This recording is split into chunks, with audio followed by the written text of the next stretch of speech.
quality custom printed mugs are the perfect solution, which are ideal for gifts and corporate giveaways. Choose Raphael Signs for your mug printing needs. Call us now on the number on your screen for a free quotation, or visit us at 91 Livingstone Avenue, corner 8th Street, Shilo Building, Harare, Zimbabwe.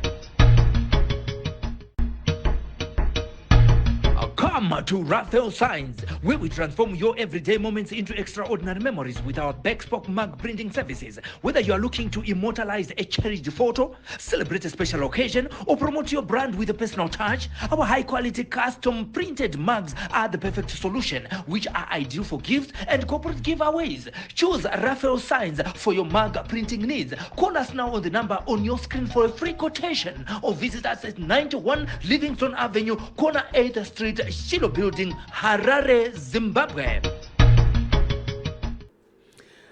Tinokuchingamidzai nasi uri musuwe muvhuro pano paSly Media TV pachirongwa chatinoti ngatidzifambirei. Ini zita ndinonzi Simbi Yebasa.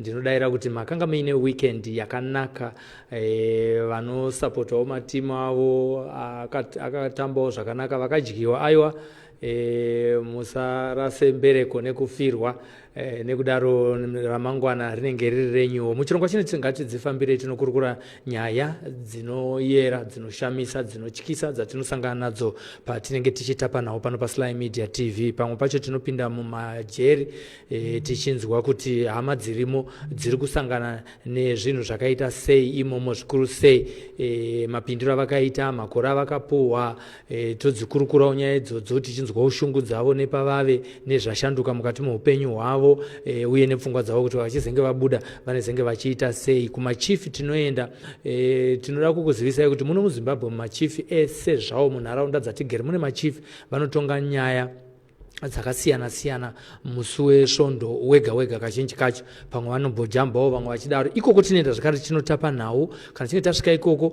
tinozotorawo nhau dziya dzatinenge tatapa ikoko todziunzawo kwamuri kuti tinzwe kuti imimi munoona sei. Chirongwa chinechi ndechenyu. Patinenge tichiita tinenge tichizwawo pfungwa dzenyu kuti munofunga sei nenyaya yatinenge tichikurukura nezvayo musi iwoyo. Dzimwe dzacho nyaya dzisingaita kuti mukurukure muri pane hama neshamwari, vanyarikani. Dzimwewo aiwa dzinenge makasununguka kuti muone pamwe chete. Tine nyaya yatakaburitsa yemurume akabatwa nerukawo. Mushure mokunge murume waona kuti mukadzi wangu haasi kufamba zvakanaka, achibva aenda kwasekuru, asvika kwasekuru ikoko akandobva apuhwa rukawo.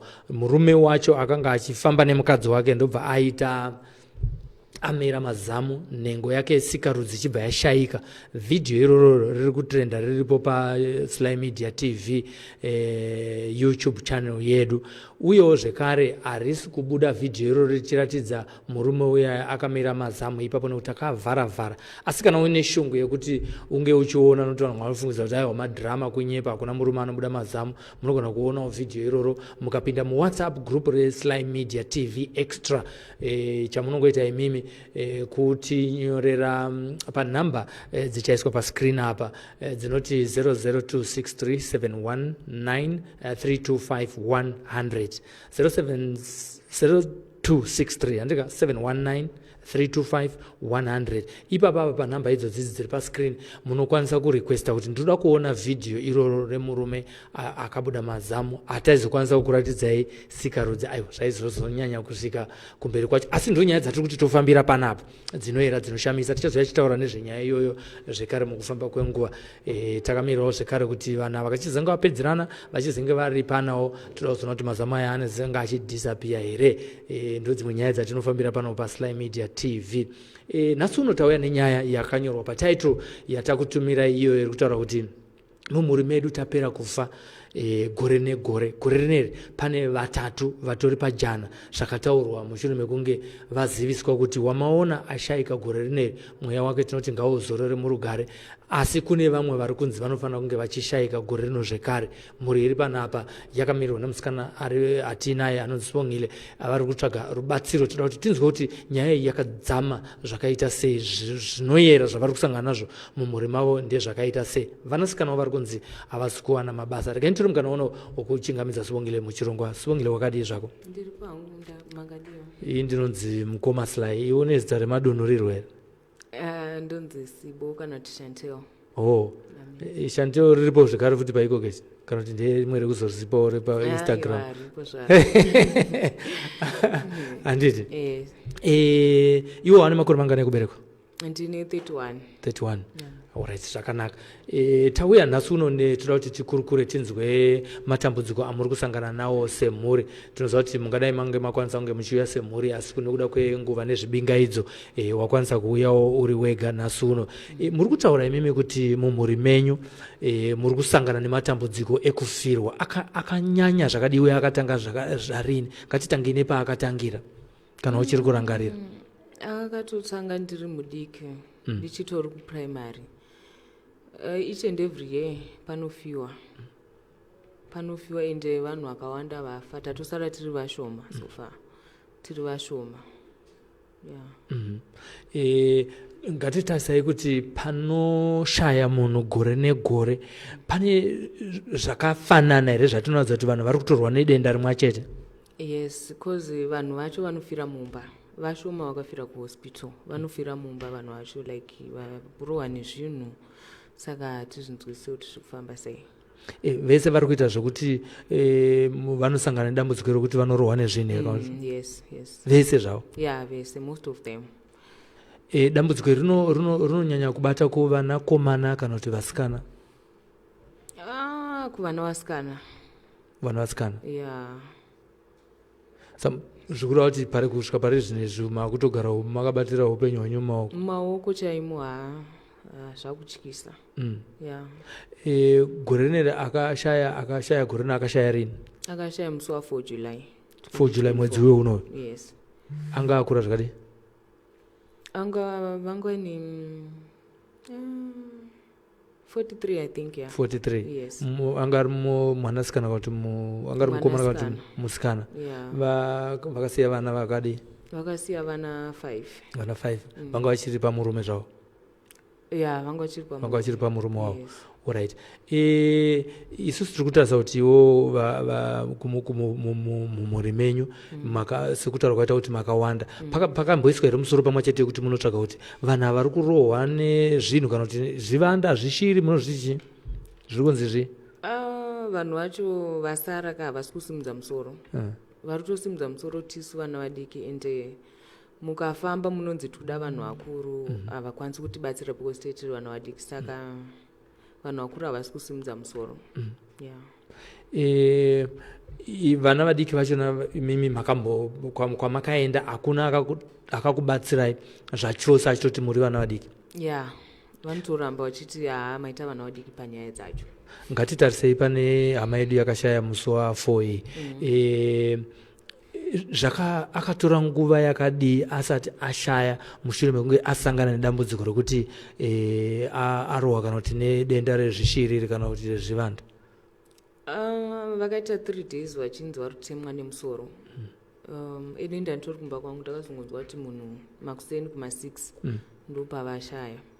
Kuti kadzokera futi kune vamwewo vaimboita mazuva mangani vachirwara nei vasati vashaya?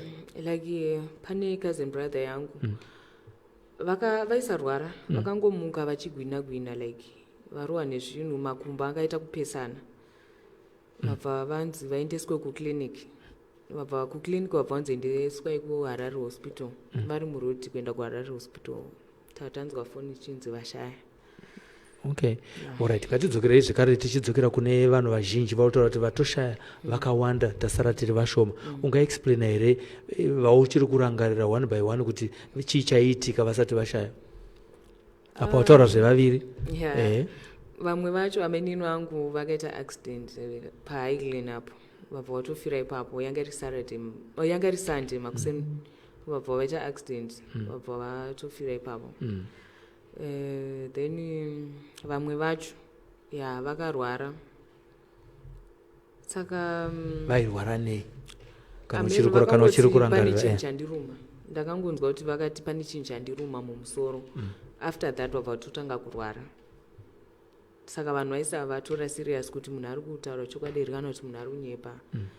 Then vabva vaunzwa kumba kwedu, kumba kwagogo wangu, havanotombotora nguva yakareba, vabva vatonzi vashaya. vamwe futi vamwe pane vamwe ya sekuru vangu so anga ari makuseni vakangotanga kushedzera kuti zvoni ndikuona vanhu vari kundishedza pahwindo vachitotango vari kutotaura nevanhu pahwindo kuti ndikuuya ndimirire enda kutouya then vabva vatongofa.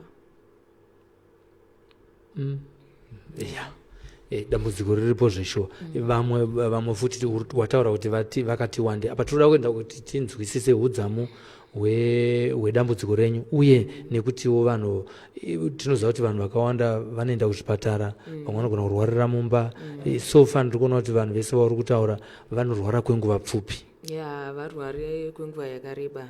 Vamwe futi mainini wangu vakangorwara vainzi vane yelo but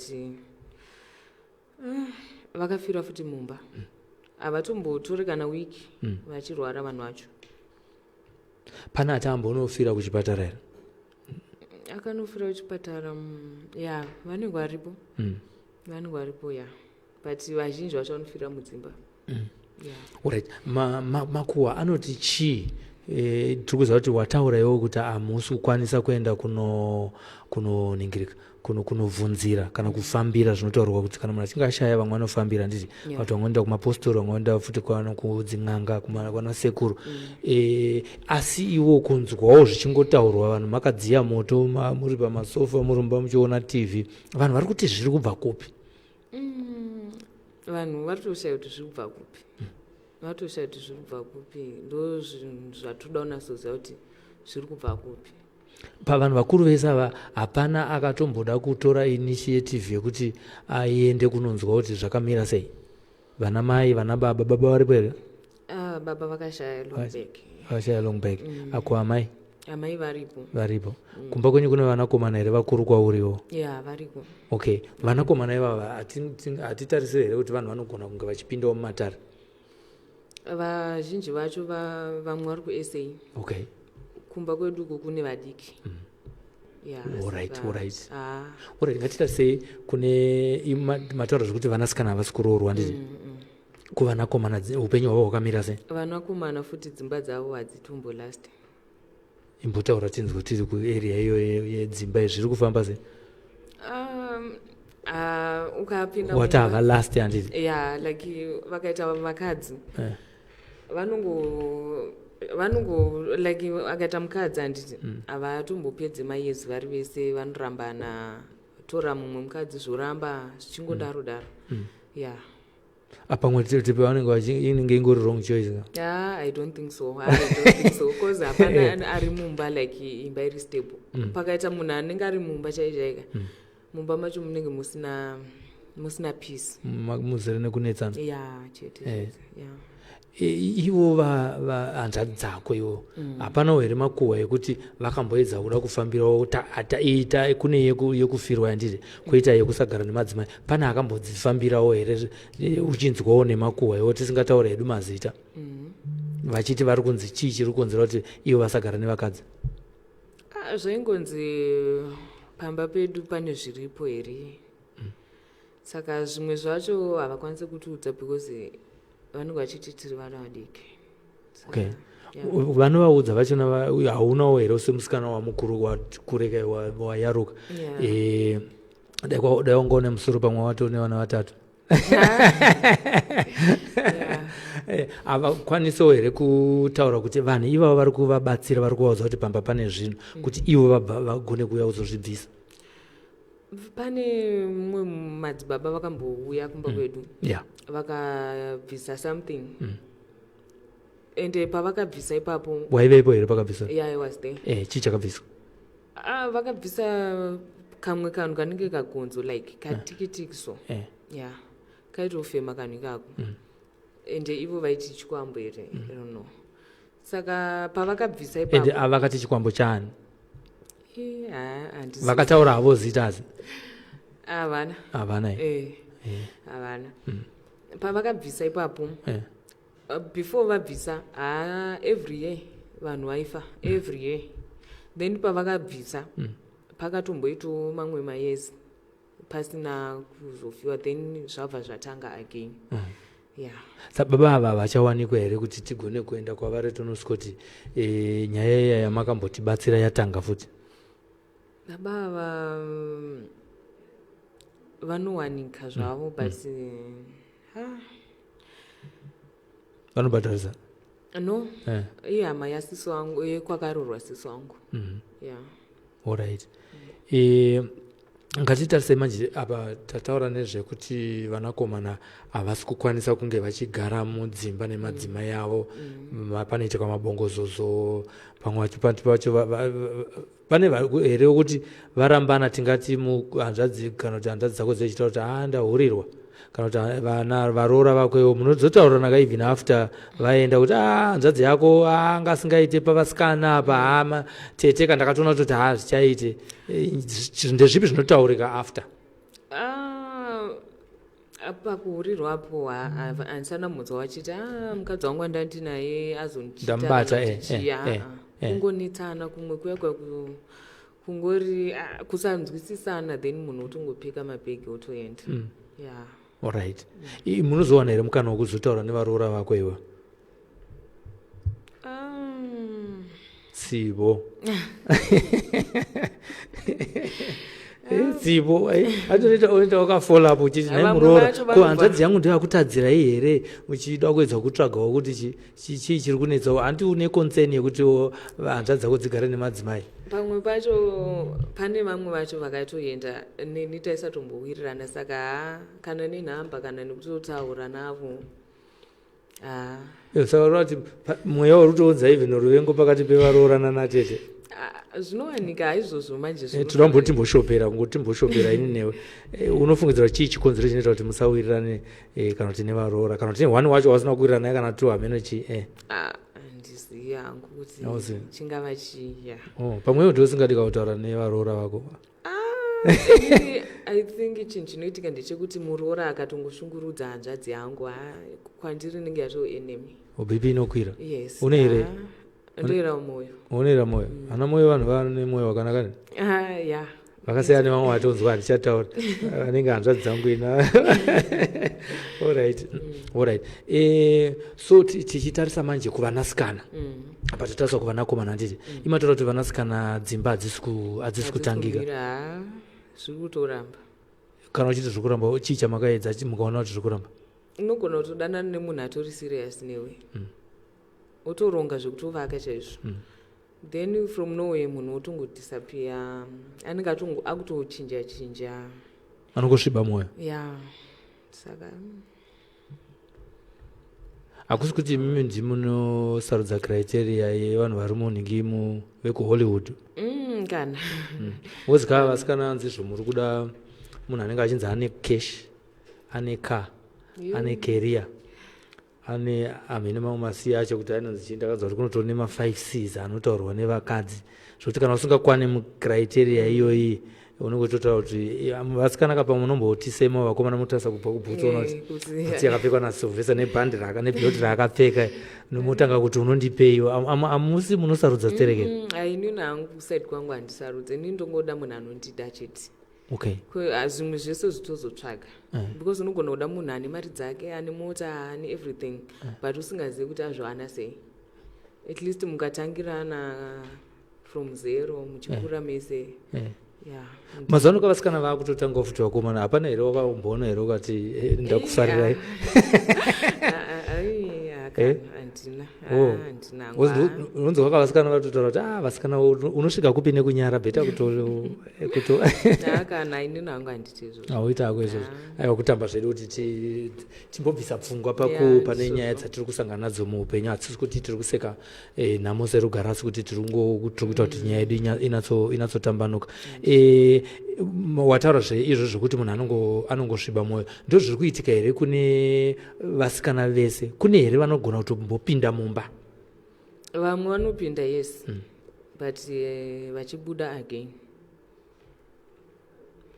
Nguva apa pane time here yekuti vanopinga vagarawo zvakadii nevarume vavo?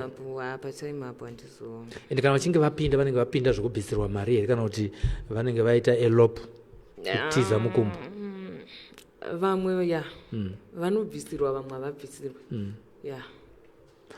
ikoko tiri kusaidhi iroro imimi kana muchitauriranawo sevasikana vanotaurawo kuti pavanotirai kuita marelationships nevakomana vanopedzisira vasvika papi aino kuti vanhukadzi mune chipo chekusataura mafambiro ari kuita relationship yako kusvika wagutsikana nayo handitika ipapo mune chipo mese zvenyu vaira mwoyo vana mwene wazvo vana manjenjenje vakadzi vese vazhinji vane chipo chekunyarara kusvika zvaita se zvazona kutoti hayi zvendagutsikana chimwe chacho futi ndechekuti vakadzi vanogona kunyarara kuti mwana wandinaye hazi wako chipo ichocho munacho futi andika vanoti mugabane tinacho mugabane mbiri nevanhu vanonyarara asi vachiziva havo chokwadi asi ngatimboona kuti pamunombotaurawo imimi sevasikana ngatiti mune whatsapp group renyu zvinhu zvamuri kutaurirana zviri common panyaya iyoyo yekuti imba hadzizi kutangika takanangana nevanasikana ndezvekuti chii zvavanosangana nazvo zviri common marelationships? Vamwe vacho vanohurirwa nevarume 1 2 vamwe vacho vanoramba varume because unogona kudanana nemunhu achiti munhu achitozvishandira zvakanaka then munhu akazopinda mumba paipai munhu otorelaxa then haachada kushanda mari inenge apa mari inenge ichidiwa vanhu vanenge vachidoenda kuchikoro then munhu ongoti since usingade kushanda hako ini ndakunozvitira life yangu ndizvitsvagire mari ndichengete vana vangu because maona something like that. Tingati here mweya uya unopfuurira kana kuyambukira Limpopo tuwedza kutaura kuti uchienda kusaidi rekunoita weekend varume kuti vasanzwe kuda kushanda kuti urombe hune nhamo zvive resident mufamily iyo? No, I don't think so. Kutoti chii because ambenge achishanda ka asi paazororana nasisi wako kana nemunin'ina wako obva atanga kungorelaxa ndiwadaro ndadaro ameno maybe tongoti kudaro because zvinhu zvacho ka ngatitaure nenyaya yekuti gore rino kwanzizvo kune vamwe vanhu vakatonzi vatatu vanogona kuteera pane mumwe hama yedu yakashaya mwedzi uno zvakabuda sei izvozvo? Vakafamba ana mama vakafamba vabva vaudzwa izvozvo kunzi kune vamwe vatatu gore rineri haripere vatatu vasina kudonha. Ndichandiregera ko ivo pavakaenda havana kupuhwa here zambuko? Kundiso vakatopiwa but unogona kupiwa kundiso then relax again. Kundiso vakatopiwa vakapiwa zvanga zvanzi zviite sei panguva iyoyo? Vaite sei sekunzwisa kwawaita iwo? Inini havana kuzondudzavo zvinhu zvakawandisa vakangoti ngatinamate because gore rino ranzi kune vamwe vatatu vari kudonha again saka havana kuzondudza zvakawandisa. Alright, rega timbotsvaga toona kuti pari zvinezvi nemamiriro akaita nyaya zvinotyisa zvakadini kuti zvinosarudza here kuti zvida kutora uyu kana kuti munongoona munhu angorohwa neshort illness obva aita sei obva ashaya iye zvinezvi pari kunzi pane vamwe vanhu vatatu vari pajano zvinotyisa zvakaita sei?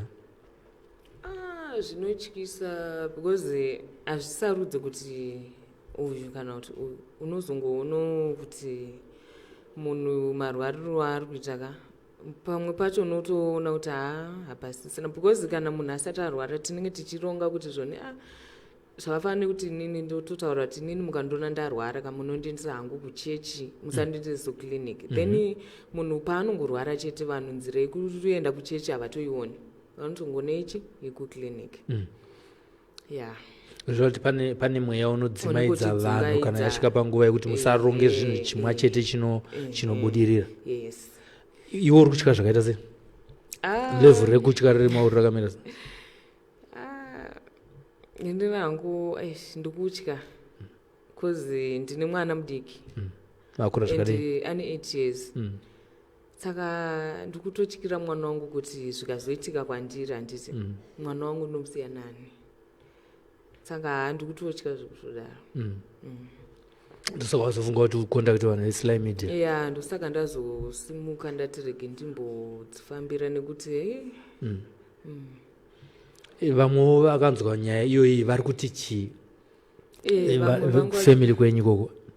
Vamwe vangu vachitondisimbisa ndakatomboda kuita give up patakatozvironga ka ameno zvakazoitika ndikati inini hangu handichada handichada pamakaronga kuita sei kuti tifambire nyaya mubude pachena vabva vatonditi aiwa enda maybe tingawane kubatsirika nekuti vanhu vazhinji vatiri kuona zveshuwa vari kubatsirika ora tikatichitarisai iye zvinezvi chikumbiro chako iye zvinezvi takatarisa kuruzhinji rwezimbabwe kune vanhu imimi semhuri muchitaurirana handiti mataura kuti mashingisana zvamashingisana kudaro mawirirana kuti moita sei munoda kutsvaga vanhu maprofita here vechipostori kana kuti munoda kuenda kun'anga kana kuti hamusi kusarudza hatisi kusarudza anenge angaunzwo mwoyo wake kuda kuti batsiro netsitsi dzamwari aiwa hatisi kusarudza zvedu tingati here kumhuri kwenyu munowana zvekuti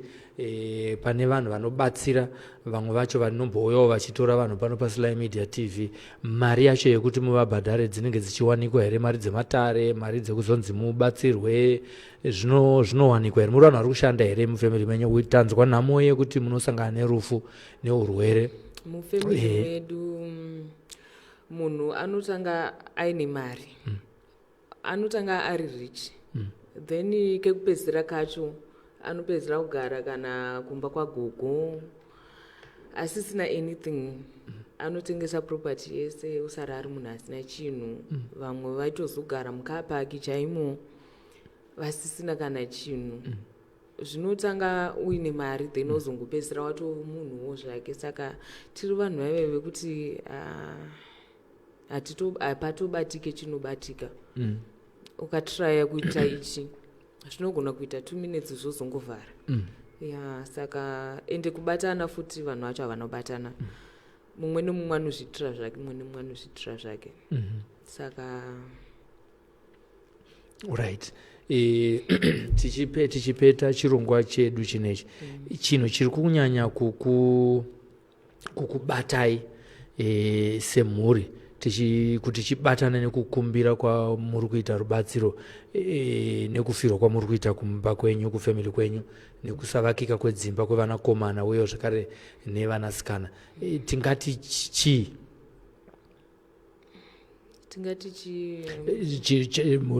chikumbiro chako kuvanhu zviri kunyanya kunetsa kuti zvinhu zvibudirire uchipa chikumbiro kune vanhu kuti vakubatsirei vanhu tinoziva kazhinji kachona vanowanzoita zvinowanza kuti vanenge vanzwira vanhu tsitsi kuti izvi zvinoshamisa zviri kuitika kufemili iyi ndinozvitokumbira nekuti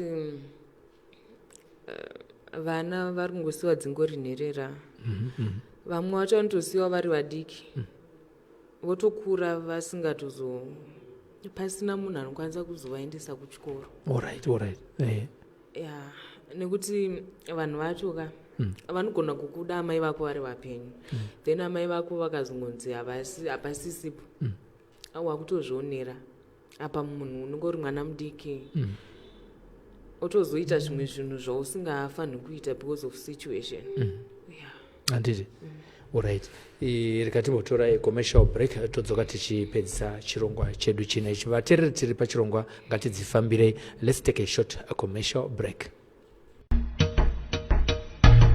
Come to Raphael Signs, where we transform your everyday moments into extraordinary memories with our Backspoke mug printing services. Whether you are looking to immortalize a cherished photo, celebrate a special occasion, or promote your brand with a personal touch, our high-quality custom printed mugs are the perfect solution, which are ideal for gifts and corporate giveaways. Choose Raphael Signs for your mug printing needs. Call us now on the number on your screen for a free quotation, or visit us at 91 Livingston Avenue, corner 8th Street, Shilo Building, Harare, Zimbabwe.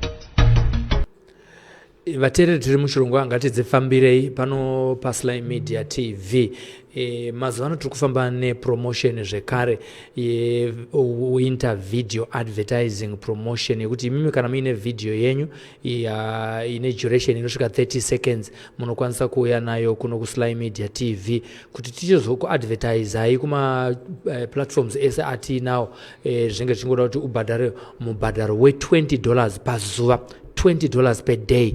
Zvikureva kuti pasvondo tinechitarisirawo kuti ukaitwa Monday to Friday unenge wakwanisawo kuti advert yako ionekwe. Kana ichinge yaonekwa une mukana wokuti vanhu vazive nezvebhizinesi rako uye nekuti chii chauri kutengesa kubhizinesi rako ende uri kutengesera uri kupi kwacho.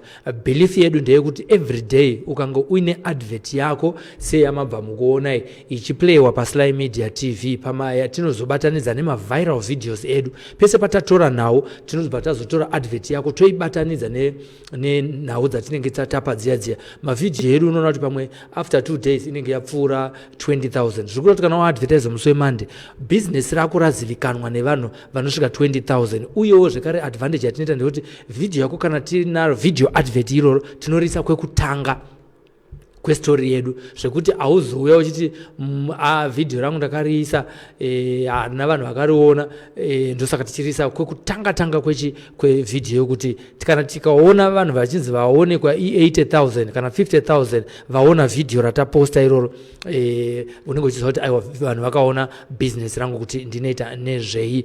Saka tiri kuti isusu ukawana mukana iwoyo wokuti watipa vhidhiyo rako wobhadhira $100 toita 5 days consecutive tinenge tichinamira vhidhiyo rako pamaadvert iwaya anoita viral takudzai kuti mamwe anoita 10,000 20,000 30,000 40,000 mamwe anogona kupfuura kusvika ku100,000 views dzevanhu vanenge vaona bhizinesi rauri kuita. Nekuda kuti mhanyedzanai kana kuti rovera runhare kana kutitumira message panhamba idzo dziri pascreen totaura nezvazvo tokutumira information yakakwana. Tiri kuti zvakare kana usina vhidhiyo racho isusu tine madesigners edu anokwanisa kukudesignera vhidhiyo iroro re30 second iroro vanogadzira animated video zvinoda $15 chete.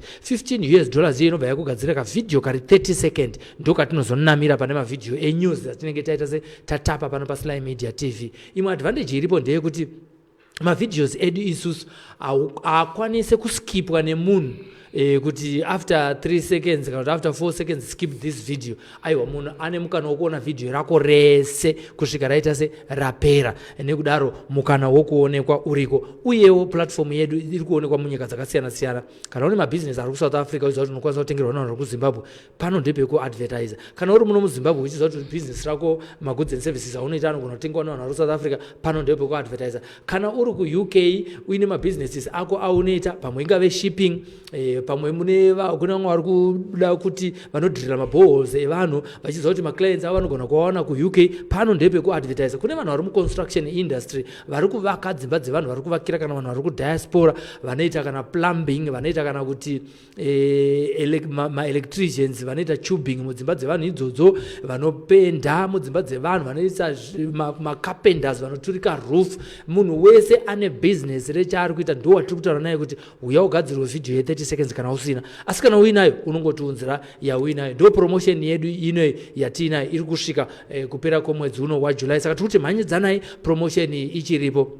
Kana muchangotibata dziri muchirongwa ngatidzifambire matiri kukurukura nehanzva dzisivongile zviri kuitika nezvekuti kumba kwavo kuri kufiwa gore negore zvekufiwa zviyazvo. Asi gore rineri zvakanzizvo kunofanira kutoshaya vamwe vanhu vatatu vanova vakatoiswa pajana mumhuri mavo. Takupedzisa hurukuro yedu ino tichidzokera zvakare kuna Sivongile. Sivo, kana zvichitaurwa zviri kutaura kunzi mune uroyi here kana urombwa mumusha menyu uri kuita kuti vanhu vaparare gore negore? Zviri kunzi mune uroyi but I believe kuti urombwa because utaura wakati simudzei izwi yeah zvinonzi uroyi but uroyi okay yeah then I believe kuti urombwa pasati pataurwa kuti ndiani ari kupedza vamwe pasati pataurwa kuti ndiani ari kupedza ndo pane dambudziko ipapo rikuti dai muroyi wacho abatwa handiti yes ndo chikumbiro chako ichocho dai muroyi abatwa ndo chikumbiro changu ichocho handiti vateereri muri reZimbabwe ndo nyaya iri kutaura Sivo gore rineri kwakanzizvo kwakashaya hama yavo mweya wake ngauzorere murugare musi wa4 July uyewo pakabuda tsananguro dzekuti vamwe 3 vanogona kutevera zvekare gore rino kana pasina zvaitwa. Saka ari kuita chikumbiro kuna nasekuru nana ana mbuyawo zvekare vanobatsira vanorapa vari kunzoku, avo vanobata zvikwambo, avo vanobata varoyi kuti vayamure mhuri nekuti vari kupera zvechokwadi. Kutaura kwemwanasikana kutaura kuti vazhinji vacho zvinezvi vanga vari mumhuri mavo vakatozvarwa vachitofamba nemakumbo maviri. Vazhinji ezvinezvi kutaura kwatiri kuita vamuvhu, tinoti mweya wavo ngauzorore murugare, havana kufa nekuda kwaMwari. Hungu tinobatana maoko uye tichitaura matambudziko ekuti aiwa nguva yake yanga yakwana, asi vazhinji vacho vari kutaurwa pa vari kufa vari mazera ari madiki chaizvo zvekuti hatingati vanhu vatinenge tichitarisira kuti vanofanira kunge vachiparara, vanhu vanofanira kunge vachitorera mhuri dzavo sekutaura kwaita Sibongile. Mashoko ako ekupedzisira uchiita appeal kuna nasekuru nana madzibaba. Mashoko angu ekupedzisira ndeyekuti tachitokumbirawo kuti mutibatsirewo, munzwewo tsitsi, mutibatsirewo nekuti tatopera. Vana dziri kusiyiwa dziri nherera, mabasa haabatike, mamarriages hapana chaicho chinhu chatiri kuita. Saka ndachitokumbirawo rubatsiro. Chiri musakasaka chinozvinzwikira imana sekuru vari ikoko nana madzibaba nana apostol muri ikoko makasununguka kutirovera runhare panhamba dzimwe chete dzaiswa paskrini idzodzidzi muchitiudza kuti aiwa mhuri iyo inini ndakasununguka zvangu kuti ndiibatsire. Kana muri kuti munonamata muchida kunamata nezvavo, ivo pache zvavo vagara vari kutozviita. Saka vari kukumbira munhu ane simba, ane anointing yacho yekubata varoyi achibva aparadza nyaya yeuroyi iri kunetsa mumhuri mavo. Nekudaro tiri kutarisirawo kuti muchatifonera kuno kuSly Media TV, vane zinge vachida kutaurawo naye namba dzake tichange tichizokupai. Kana muchinge matifonera kuno kuti aona kuti aiwa muda kuvabatsira, tozokupai namba dzavo kuti muronge, kuti muvadaidze vauye kuchechi kwenyu, vauye kunorapwa. Tinoziva kuti vazhinji vanotumira, asi chimwe chatisati tasangana nacho ndechekuti vana papa vanonzi vanobatsira vanhu vashoma vatinoona vachitaura kuti ini ndini papa ningi ndiri kuda kutoti vanhu vabatsirwe, asi unozoonawo vanhu vakadaro vanenge vachingoshorawo futi n'anga variko vanenge variko. Tozoitawo ana sekuru vari kunzoku vanenge vachiti vanobatsira, ndo vamwewo vanombouyawo kwatiri vachitaura kuti aiwa isusu mhuri iyo toda kuita sei, toda kuibatsira. Kana muriko vakadaro nyaya iyi taiisa pajekerere, taiisa pachena, vana ava vari kutotya kutaura kwatiri kuita izvizvi nemwanasikana watiri kutaura naye Sivo uyu ari kutotyawo kuti haazive kuti Sondeni anenge achiri mupenyu here. Nekudaro pada kuitawo chiriporipocho kuti tibatsirane navo, tigone kutiona kuti vawana here zambuko rekuti muroyi ari kuita basa rekupedza vamwe agone kubatwa nekusunungurwa nekuti asiyo uroyi ihoyo. Iye zvinezvi changosara nechekuti ndionekere timu yeSly Media TV yatibatsira kuti chirongwa chino chibude zvakanaka. Onekerawo Robert Simba Rashe Zvidza anova ndiye audio technician wedu nhasi, natarumbidzwa Rudhenya anove technical director wedu muchirongwa chino chanhasi. Tinoti ngatichisarai tisangane zvekare mune zvimwe zvirongwa zvatakakuitirai line up pano paSly Media TV. Tine mavhidhiyo emaprograms akarekodwa paweekend ino atiinawo ari kubva kuna sekuru Tasu. Toziva kuti mune nguva yakareba musati mavaona pano paSly Media TV, asi nhasi uno vadzoka vakapenga zvekare. Munongoziva kuti Tashu 1 vanozviita. Nekudaro garai makatarisira pano paSly Media TV kuFacebook pamwe chete nekuYouTube mazviita. Come to Raphael Signs, where we transform your everyday moments into extraordinary memories with our Bespoke mug printing services. Whether you are looking to immortalize a cherished photo, celebrate a special occasion, or promote your brand with a personal touch, our high-quality custom printed mugs are the perfect solution, which are ideal for gifts and corporate giveaways. Choose Raphael Signs for your mug printing needs. Call us now on the number on your screen for a free quotation, or visit us at 91 Livingston Avenue, corner 8th Street, Shilo Building, Harare, Zimbabwe. Come to Raphael Signs, where we transform your everyday moments into extraordinary memories with our Bespoke mug printing services. Whether you are looking to immortalize a cherished photo, celebrate a special occasion, or promote your brand with a personal touch, our high-quality custom printed mugs are the perfect solution, which are ideal for gifts and corporate giveaways. Choose Raphael Signs for your mug printing needs. Call us now on the number on your screen for a free quotation, or visit us at 91 Livingston Avenue, corner 8th Street, Shilo Building, Harare, Zimbabwe.